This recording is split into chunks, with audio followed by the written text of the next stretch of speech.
Every textbook shows you the same images: Mongol warriors on horseback, burning cities, mountains of skulls. They teach you Genghis Khan conquered through violence. They teach you the Mongol Empire meant destruction. The violence was real. The destruction happened. But violence was the advertisement. The product was something else entirely. Between 1206 and 1368, the Mongol Empire generated more wealth than any political entity in human history up to its time. At its peak, the empire controlled trade routes worth billions in modern currency: silk, spices, gold, silver, paper, gunpowder, ceramics, horses, furs, and enslaved peoples moved across 24 million square kilometers of territory. The Mongols taxed it all. They built the first intercontinental economy. They connected China to Persia, to Russia, to Europe in a single commercial network. They standardized weights, they standardized measures, they standardized currency across distances no empire had ever linked before. The Mongols did not stumble into this system. They engineered it. Genghis Khan understood something his enemies never grasped. Conquest creates territory. Trade creates wealth. Wealth creates permanence. He designed his empire to extract maximum value from every kilometer of land, every city, every caravan route, every merchant willing to move goods across his domain. This was not barbarism. This was infrastructure. Welcome to Rashi Historical. We follow the money, trace the power, and expose the history they never taught you in school. The Mongol economic system matters because it reveals a truth about your own world. You live inside a global economy you assume Western powers created. You assume international trade networks emerged from European colonialism, from the British Empire, from American hegemony after World War II. These assumptions are wrong. The template for global trade integration existed 700 years before the World Trade Organization. The Mongols wrote it, they enforced it, they profited from it. And when their empire collapsed, the knowledge of what they built shaped every commercial system to follow. The Silk Road existed before the Mongols. Chinese silk reached Roman markets during the Han Dynasty. Merchants moved goods across Central Asia for centuries. But the pre-Mongol Silk Road was fragmented. Dozens of kingdoms controlled different sections. Each kingdom charged its own tariffs. Each kingdom used its own weights and measures. Each kingdom posed its own security risks to traveling merchants. A caravan leaving China for the Mediterranean faced bandits, rival warlords, corrupt officials, and unpredictable taxation at every border crossing. Trade happened, but trade remained limited, expensive, and dangerous. The Mongols unified the entire route under single political authority. For the first time in human history, a merchant leaving Beijing faced no border crossings, no competing jurisdictions, no unpredictable taxation until reaching the western edges of Mongol territory. The Persian historian Rashid al-Din, writing in the early 14th century, documented the transformation. He recorded trade volumes increasing tenfold within decades of Mongol consolidation. He described merchants traveling with unprecedented freedom. He noted the standardization of commercial practices across the empire. Marco Polo, the Venetian merchant whose account description of the world remains the most detailed European source on Mongol commerce, described roads maintained by imperial decree. He described way stations positioned at regular intervals. He described paper money accepted across thousands of kilometers. He described a commercial infrastructure more sophisticated than anything existing in Europe at the time. The Mongols did not conquer to destroy. They conquered to connect. Every city they absorbed became a node in their extraction network. Every trade route they secured became a revenue stream flowing back to the imperial center. The Mongol economic system rested on 5 structural pillars. Each pillar served a specific function. Together, they created a machine for converting territory into wealth. The first pillar was the yam system. The yam was a network of relay stations spanning the empire. Stations appeared every 40 to 50 kilometers along major routes. Each station maintained fresh horses, supplies, food, and shelter. Imperial messengers used the yam to transmit information across the empire at unprecedented speed. A message leaving the Mongol capital at Karakorum reached Persia within weeks. The same journey took independent travelers months. The yam served military functions. Commanders coordinated campaigns across thousands of kilometers using this communication network. But the yam served economic functions too. Merchants with imperial authorization used the stations. Information about prices, supply shortages, and market conditions flowed along the same routes as official correspondence. Marco Polo described the yam in detail. He counted over 10,000 stations across the empire. He noted the tens of thousands of horses maintained at imperial expense. He documented the efficiency with which messages and travelers moved through the system. No European state possessed comparable infrastructure. No Middle Eastern sultanate matched the scale. The yam gave Mongol administrators an information advantage over every merchant operating within their territory. They knew where goods were moving. They knew where demand existed. They knew where to position their own commercial interests. The second pillar was the Ortak system. Ortak were merchant partnerships operating under imperial sponsorship. The Mongol Khans invested their own capital in trading ventures. They provided startup funds to merchants willing to move goods across the empire. In exchange, the Khans received a percentage of profits. This was venture capitalism 700 years before the term existed. The Ortak system aligned merchant interests with imperial interests. Merchants needed security, predictable taxation, and reliable infrastructure. The empire provided these things. In return, merchants generated taxable commerce and profit shares for the ruling elite. Thomas Alson, the historian whose research on Mongol commercial institutions remains definitive, documented Ortok partnerships involving millions of silver ingots and capital. These were large-scale investment vehicles. They moved luxury goods, bulk commodities, and financial instruments across the empire. The third pillar was standardized taxation. Pre-Mongol trade routes featured arbitrary taxation. Local rulers charged whatever they wanted. Merchants faced shakedowns at every checkpoint. The unpredictability made long-distance trade a gamble. The Mongols imposed uniform tariff rates across their territory. The standard commercial tax was approximately 3.3%. This rate applied everywhere. Merchants knew their costs before beginning a journey. They priced their goods accordingly. Predictability attracted more trade. More trade generated more tax revenue, even at lower rates. This was the logic of modern free trade agreements applied 6 centuries early. The fourth pillar was legal protection for merchants. Genghis Khan's law code, the yasa, granted special status to merchants. The killing of a merchant became a capital offense. Theft from merchants carried severe penalties. The empire treated a tax on commerce as a tax on the state itself. The secret history of the Mongols records Genghis Khan's attitude toward trade. He viewed merchants as essential to imperial prosperity. He valued the information merchants brought. He valued the goods merchants moved. He valued the tax revenue merchants generated. This legal framework reduced transaction costs across the empire. Merchants did not need to hire private armies for protection. They did not need to pay bribes at every stop. The state guaranteed their security. The fifth pillar was standardized weights and measures. Trade requires measurement. Buyers and sellers need to agree on quantities. Pre-Mongol Central Asia used dozens of different measurement systems. A unit of weight in one city meant something different in the next city. This created friction. It enabled fraud. It raised the costs of doing business. The Mongols imposed uniform standards. The bailish became a standard unit of account across much of the empire. Weights and measures followed imperial specifications. Merchants moving goods from China to Persia used compatible systems throughout the journey. These 5 pillars worked together. The yam moved information and people. The Ortok system mobilized capital. Standardized taxation created predictability. Legal protection reduced risk. Uniform measurements eliminated friction. The result was the largest integrated market in human history up to its time. The Mongols did not invent paper money. The Chinese Song dynasty issued paper currency before Mongol unification. But the Mongols expanded paper money across a continental scale. They created the first intercontinental fiat currency system. This matters because paper money is a claim on state power. Metal coins have intrinsic value. Gold holds worth regardless of the government stamping it. Paper holds worth only because the issuing authority guarantees it. When the Mongols forced merchants across their empire to accept paper money, they demonstrated something about the nature of economic control. The state defined value. The state enforced acceptance. The state extracted wealth by printing claims on production it did not physically possess. Marco Polo described the Mongol paper money system in detail. He noted the processes for printing currency. He described the punishments for counterfeiting. He documented the exchange rates between paper and metal. He expressed wonder at the system because nothing comparable existed in Europe at the time. The Mongol currency, known as the chow, circulated across China and much of Central Asia. The imperial government accepted chow for tax payments. This acceptance gave the paper value. Merchants who owed taxes needed chow. They sold goods and services to obtain it. The system worked as long as the imperial government maintained discipline. Excessive printing devalued the currency. The later Mongol rulers learned this lesson through failure.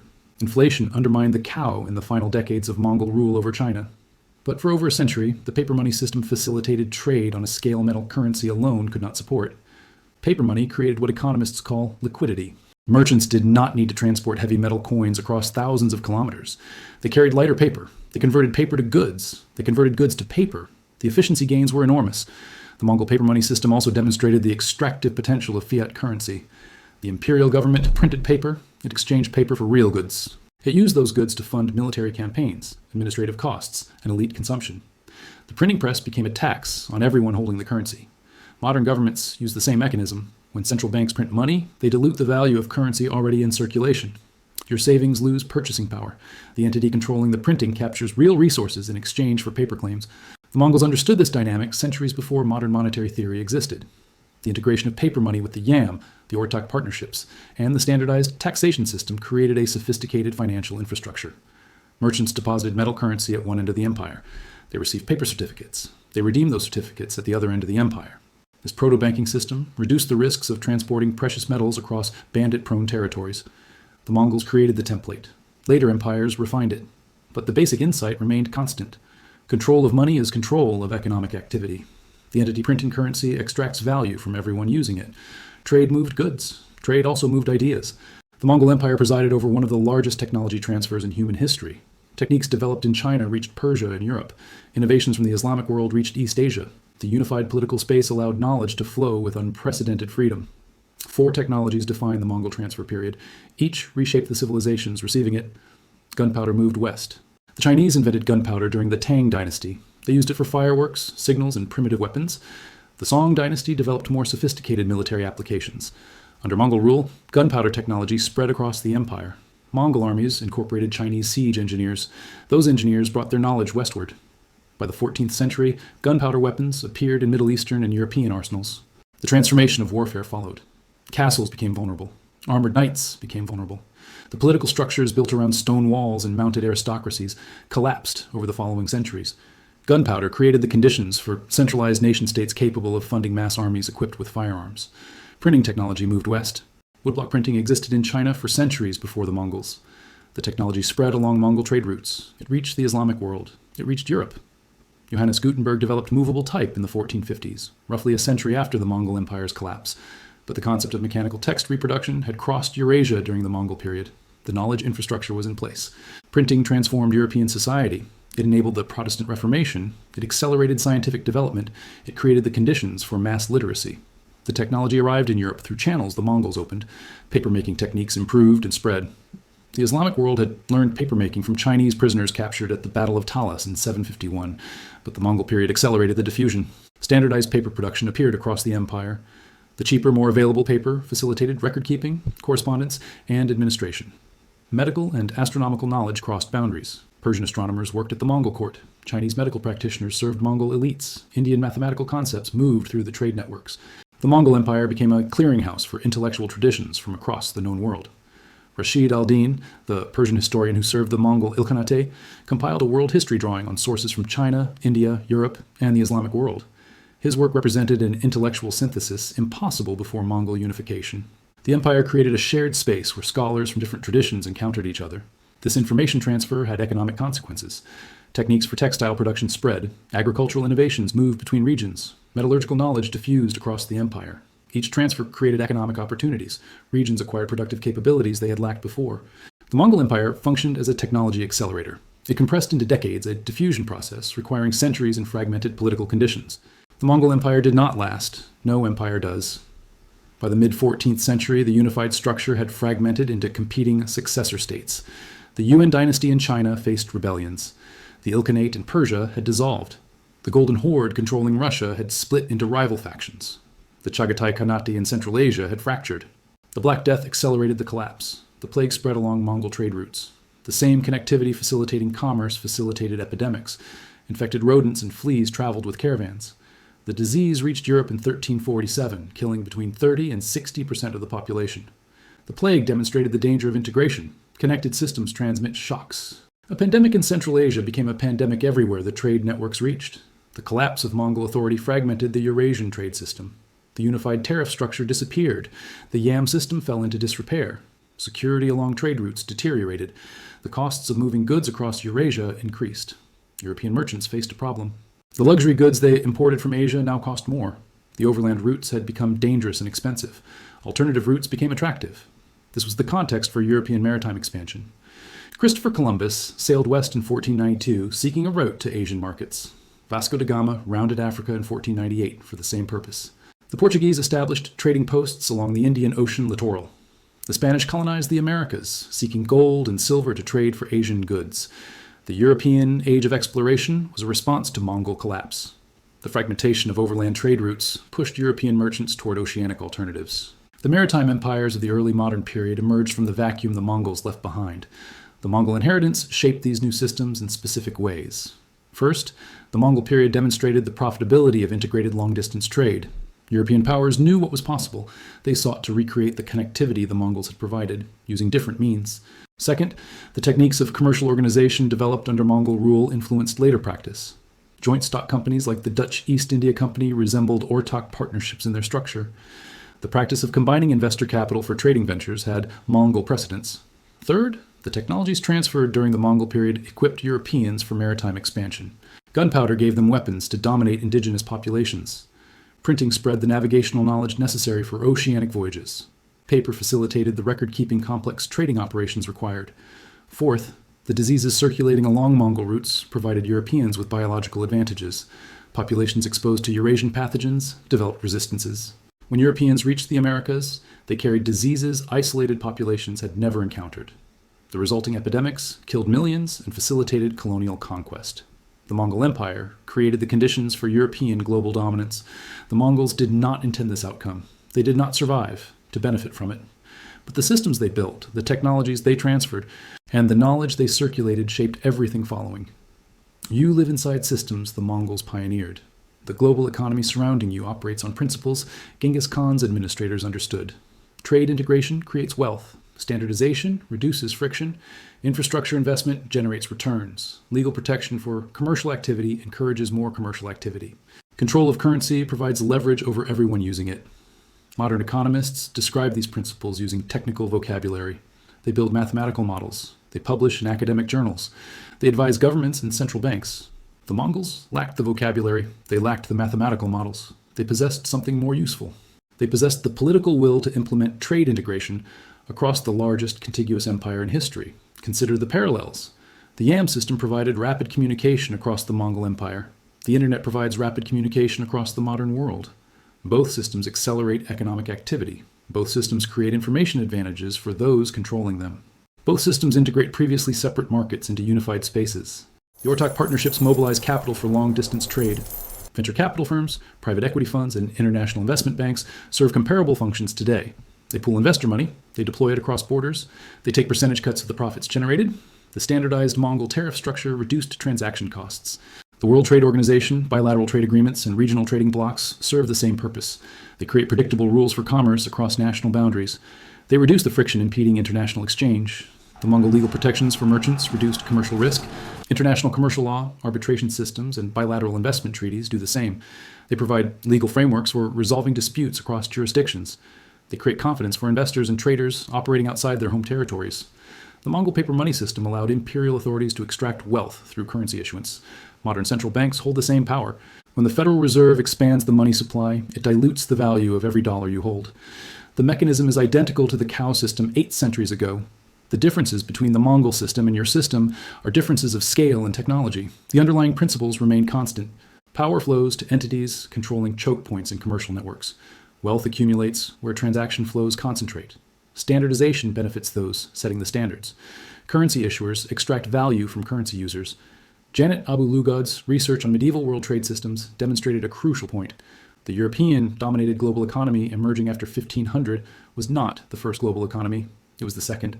The Mongol-era trading system connected Eurasia in ways the post-Columbian system would later replicate, using different technologies and different political arrangements.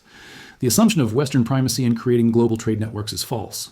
The template existed centuries before European maritime expansion. Western powers inherited, adapted, and claimed credit for systems Mongol administrators designed. This matters for understanding your present situation. You assume the global economic order is natural or inevitable. You assume the rules governing international trade reflect objective necessity. You assume the institutions managing global commerce are neutral arbiters serving universal interests. These assumptions benefit those controlling the system. They obscure the political choices underlying every rule, every standard, every institution. The Mongols remind you what global economic integration requires. It requires political power willing to impose rules across territories. It requires military force to secure compliance. It requires administrative capacity to manage complexity. The Mongol Empire wielded these capacities openly. They conquered, they administered, they extracted. Their descendants lost power because successor empires developed superior military technologies and organizational capacities. Modern global economic institutions conceal the power relationships more effectively. The International Monetary Fund presents itself as a technical body promoting economic stability. The World Bank presents itself as a development institution fighting poverty. The World Trade Organization presents itself as a neutral forum for negotiating trade rules. Behind the presentations lie the same dynamics the Mongols understood. Those who set the rules benefit from the rules. Those who control the choke points extract from the flows passing through. Those who issue the currency profit from everyone using it. The Mongol case teaches you to look behind the surface narrative. The violence and destruction you see in the textbook served a purpose. They created the conditions for an extraction system generating unprecedented wealth. The empire's reputation for brutality was the advertisement. The product was the largest integrated market in human history up to its time. Your own system operates similarly. The wars and interventions you see on your screens serve purposes beyond their official justifications. They secure access to resources. They eliminate governments threatening commercial interests. They create conditions for economic arrangements benefiting specific parties. This is not conspiracy. This is the logic of power operating across centuries. The Mongols documented it in their administrative records. Modern powers document it in classified cables and internal memoranda periodically leaked to the public. Genghis Khan did not ride across Asia because he loved horses. He built an empire because empire generates wealth. The wealth funded more conquest. The conquest expanded the empire. The empire generated more wealth. Modern powers do not maintain global military presence because they love freedom. They maintain presence because presence protects commercial interests. The commercial interests fund the military. The military expands the interests. The interests fund more military. The cycle is old. The Mongols ran a version of it. The British ran a version of it. The Americans run a version of it. Each iteration uses different technologies, different ideologies, different justifications. The structural logic remains constant. Understanding this logic is the first step toward navigating it. You live inside systems designed to extract from you. You pay taxes that fund military operations, securing commercial arrangements that benefit specific parties. You hold currency, steadily losing value to inflation, benefiting the issuing authority. You work within rules set by entities whose interests differ from yours. The Mongols offer you a gift. They show you the machinery with the housing removed. Their empire was too brief and too long ago to benefit from the obscuring narratives modern powers deploy. You see the extraction clearly. You see the violence clearly. You see the connection between the two clearly. Apply this clarity to your own situation. Ask who benefits from the rules governing your economic life. Ask who sets those rules. Ask what power underwrites them. Ask how you might position yourself relative to the flows of wealth and the centers of extraction. Genghis Khan understood his world with brutal precision. He acted accordingly. He conquered the largest contiguous empire in history. He died wealthy beyond measure. You do not need to conquer anything. You need to understand the systems surrounding you. The Mongol case is a lens. Look through it. See your own world more accurately. The history they taught you was the advertisement. Now you know what the product was. This is Rashi Historical. We name the owners.